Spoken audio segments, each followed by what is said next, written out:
Hello gamers, today's treat for you is the Great Wall of China. It's where you get to be a noble, trying to impress the fearsome ruler of the land. And as you battle for his favor, will you use honor and integrity or trickery to win?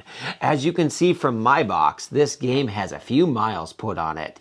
It's fun, it's fast card game with exciting strategy. The artwork is great and the game doesn't take up too much space on the table. It's great for kids ages 10 and up. It's also a great way to learn some math. It's currently out of print, so you'll have to find a used copy. And with that, let's look at some of the developmental considerations. The Great Wall of China is a deck management game. Each player has the same set of 20 cards, and the game uses a lot of addition and subtraction, even subtracting below zero. Let's take a quick look at what's in the box. There's 36 favor tokens numbered 1 through 8 and 5 sets of 20 cards. So let's look closer at the deck for each player with a brief explanation of the cards and more details when we're running through a round of gameplay. Each deck includes 2 cavalry cards, and these can be used as a free action. There is 1 dragon card per deck, and this is super fun because he's placed over any other card and he eats it, which negates the value of the card he eats. There are 5 soldier cards, and they multiply with each additional soldier placed on their part of the wall. The single monk card changes the value of everyone to be equal with him.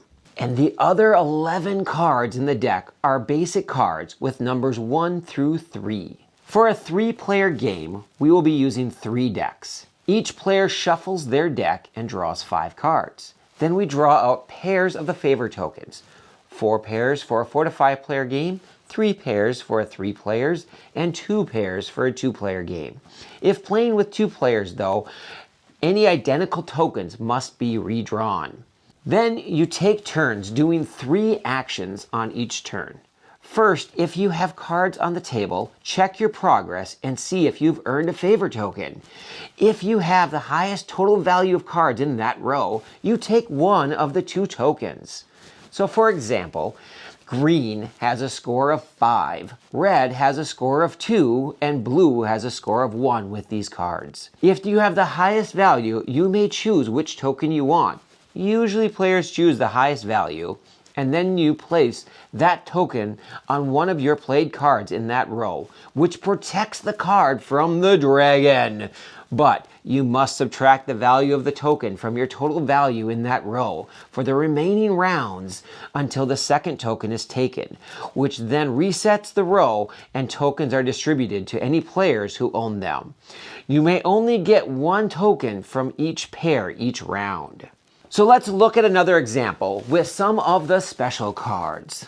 For this example, the first green soldier is worth 1, and the red soldier is then worth 2 points, for he is the second soldier in the row. Blue has 2 soldiers worth 3 and 4 points. Then green's last soldier here is worth 5. So green has a total of 6 points, red has 2, and blue has 7. But if the monk were added to this row, everyone's cards now become worth a value of 1. So the total would change as well. Green now has 3 points, red now has 1, and blue has 2. So checking progress at the start of each turn is very important to try to get your token, which will add to your score at the end of the game. If both tokens are taken, you replace them with 2 more and discard all the cards used in that row.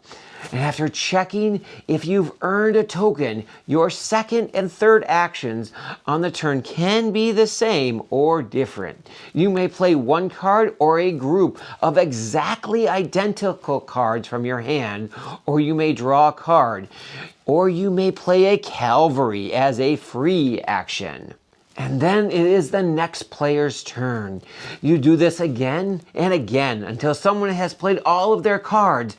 Each player then adds the total on their favor tokens, and the highest score wins. But if there's a tie, the player with the least amount of tokens will win. In conclusion, this has been a great game for me and my wife. We have enjoyed teaching our kids when they are around 8 and 10 years old, and now have played this game for years on road trips since it's a small game. The timing of getting the dragon or the monk at the perfect moment can be exciting. So hopefully you have enjoyed this video and can find this gem of a game and add it to your collection. Leave a comment and let us know what smaller games are great to take on road trips. And remember, I'm game if you're game.